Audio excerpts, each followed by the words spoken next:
In this module on the public, we take a closer look at rhetoric. Aristotle, the father of rhetoric, went to study with his mentor Plato at the age of 17. Aristotle and Plato had conflicting worldviews, therefore their philosophies differed as well. Plato was always in search of absolute truths about the world. He didn't care much whether these truths had practical value. Plato felt that as long as people could agree on matters of importance, society would survive. Aristotle wasn't as interested in achieving absolute truth as much as he was in attaining a logical, realistic, and rational view of society.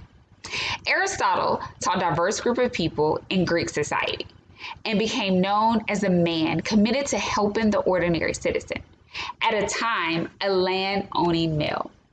During that day, common citizens, and we're referring to men, were asked to judge murder trials, oversee city boundaries, travel as emissaries, and defend their property against those people that would be land collectors.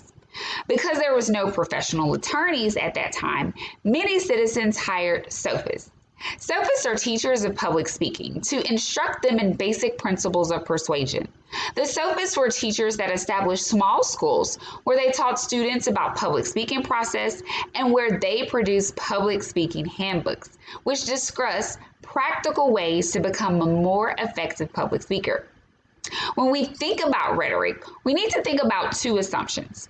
The first assumption is that rhetoric underscores the interpretation of communication.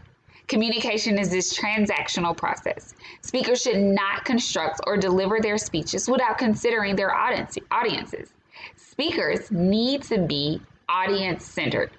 So for a quick second, think back to your time in public speaking, an introduction to communication studies.